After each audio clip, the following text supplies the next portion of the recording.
courtroom doors slammed shut behind him like the final echo of a life that no longer belonged to him. Arman Qureshi stood frozen on the courthouse steps, the midday sun glaring down with an almost cruel brightness, as if the world refused to dim its light for his grief. In his hand, the divorce papers trembled, their weight far heavier than the thin stack suggested. Somewhere in the distance, cars passed, people laughed, life moved forward. But for Arman, everything had collapsed into a deafening silence. Just hours ago, he had been a husband, a man with a future carefully stitched together. Now, he was simply a single father with a 5-year-old son and a heart full of unanswered questions. If you believe in kindness and second chances, take a moment to like, comment, share, and subscribe to Home with Dad, because sometimes the most unexpected stories are the ones that heal us the most. Arman didn't cry right away. The tears came later, not in the dramatic moment of loss, but in the quiet spaces where memories crept in uninvited.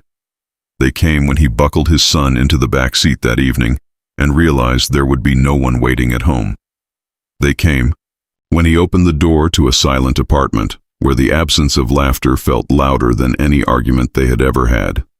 His son, Xavier, clutched a small toy car, blissfully unaware of the magnitude of change, asking innocent questions about dinner while Arman struggled to remember how to breathe normally. The days that followed were a blur of responsibilities and exhaustion. Arman had always been a hardworking man, but now he had to be everything at once: a provider, a caregiver, a protector, and somehow still a functioning employee. He woke before sunrise to prepare breakfast, packed Xavier's lunch with hands that still felt unfamiliar doing such tasks alone, and rushed to drop him at daycare before heading to the office. The city moved fast, but Arman felt like he was constantly lagging behind, trying to catch up with a life that refused to slow down for his pain. His workplace, once a place of ambition and growth, became a battlefield of quiet struggles. Arman worked at a prestigious architectural firm, known for its demanding environment and relentless deadlines. Before the divorce, he had thrived there, his designs praised for their precision and creativity. Now his focus faltered. Sleepless nights and emotional fatigue blurred his once sharp mind, and the smallest mistakes felt like mountains he couldn't climb. At the center of that workplace stood Meher Adil, the firm's director, a woman whose presence commanded both respect and distance. She was known for her sharp instincts, her unyielding standards, and her ability to read people with unsettling accuracy. To most employees, she was intimidating, almost untouchable. To Arman, she had always been simply his boss, distant, observant, and impossible to impress beyond professional boundaries. But something changed after the divorce. It started subtly. A longer glance during meetings, a quieter tone when addressing him, a rare softness in her otherwise composed demeanor. Arman noticed it but dismissed it as sympathy, the kind that people offered when they didn't know what else to say. He didn't want sympathy. He barely knew how to accept help without feeling like he was failing. One afternoon, the pressure finally broke him. He sat at his desk, staring at a design he had revised for the 3rd time, unable to see what was wrong with it anymore. His mind was elsewhere, on Xavier's school fees, on the rising rent, on the echo of his ex-wife's last words. The office buzzed around him, but he felt completely detached, like a man watching his own life from a distance. That was when Meher called him into her office. The walk to her office felt longer than usual. Each step carried a mix of dread and exhaustion. He expected criticism, perhaps even a warning about his declining performance. He rehearsed apologies in his mind, trying to prepare for the inevitable disappointment he would see in her eyes. But when he stepped inside, something was different. The room was bathed in natural light, the large windows framing the city skyline in a way that felt almost surreal. Meher stood near her desk, her expression unreadable, yet not as severe as he had anticipated. She gestured for him to sit, her movements calm, deliberate. For a moment, neither of them spoke. Arman waited, his heart pounding in his chest, bracing himself for what was to come. Then, in a voice so soft it almost didn't belong to her, Meher spoke. She didn't begin with criticism. She didn't mention his mistakes. Instead, she said she had noticed his struggle, not just at work, but beyond it. She spoke of resilience, of how life sometimes dismantles us before rebuilding us into something stronger. Her words were measured, yet there was an underlying emotion that caught Arman off guard. He didn't know how to respond. No one had spoken to him like that since the divorce, not with understanding, not without judgment. And then, just when he thought the conversation couldn't surprise him further, she stepped closer. Her voice dropped to a whisper. "Be my husband." The words didn't register immediately. They hovered in the air, surreal and impossible, as if he had misheard them. Arman blinked, his mind scrambling to make sense of what had just happened. He stared at her, searching for any sign of humor, of irony, of explanation, but her expression remained steady, her gaze unwavering. He froze. The world seemed to narrow to that single moment, the weight of her words pressing down on him in a way he couldn't comprehend. 1,000 questions raced through his mind. Why would she say something like that? Was this a joke? A test? A moment of misplaced empathy? But there was nothing playful in her tone, nothing careless in her posture. She meant it. The silence stretched between them, thick and suffocating. Arman's heart pounded louder, his thoughts spiraling into confusion. He had just come out of a marriage that had broken him in ways he was still trying to understand.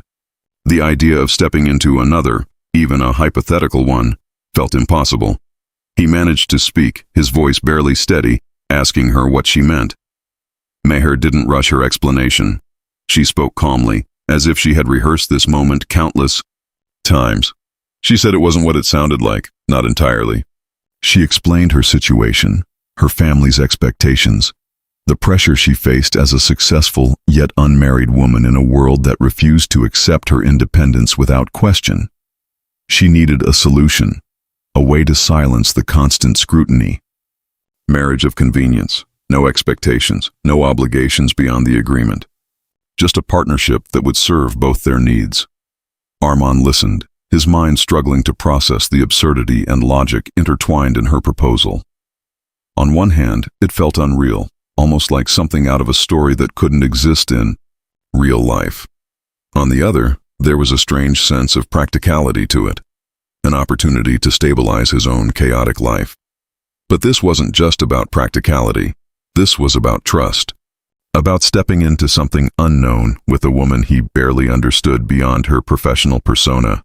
And yet, as he looked at her, he saw something he hadn't noticed before. Vulnerability. It was subtle, almost hidden beneath her composed exterior, but it was there, a crack in the armor of a woman who had always seemed unbreakable. Days passed and the question lingered in Arman's mind like an unfinished sentence. He tried to focus on his routine, on being present for Xavian, on rebuilding his life piece by piece. But the memory of that moment refused to fade. He found himself noticing Meher differently, the way she carried herself with quiet strength, the way her eyes softened when she thought no one was looking, the way she stayed late at the office, not out of obligation, but perhaps to avoid the emptiness waiting for her at home. For the first time, Arman realized that she, too, was alone. Decision didn't come easily. It wasn't a moment of sudden clarity, but rather a gradual shift in perspective. He began to see the possibility not as an escape, but as a chance to rebuild, to create stability for his son, to step into something that, while unconventional, might lead to something meaningful.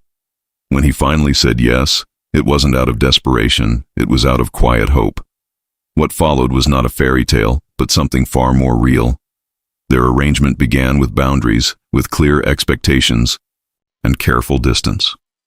They navigated their new reality like strangers learning to coexist in a shared space. There were awkward moments, unspoken tensions, and a constant awareness of the unusual nature of their situation. But slowly, something changed. It started with small gestures, a shared meal after a long day, a conversation that extended beyond necessity, a moment of laughter that felt genuine and unforced. Xavian, in his innocence, became the bridge between them. His laughter filled the spaces that once felt empty, his presence softening the edges of their guarded hearts. Meher, who had never imagined herself in a maternal role, found herself drawn to his warmth, his honesty, his unfiltered joy. And Arman began to see her not just as his boss, not just as a partner in an arrangement, but as a woman with depth, with kindness, with a heart that had quietly carried its own burdens. The walls they had built didn't crumble all at once. They softened, they shifted, they allowed light to seep through, and in that light, something unexpected began to grow. Not obligation, not convenience, but something real. If this story has touched your heart so far, take a moment to like, comment, and share. Because sometimes, the most unexpected journeys lead us to the love we never thought we deserved. As the days turned into months, Arman realized that healing doesn't happen in isolation. It happens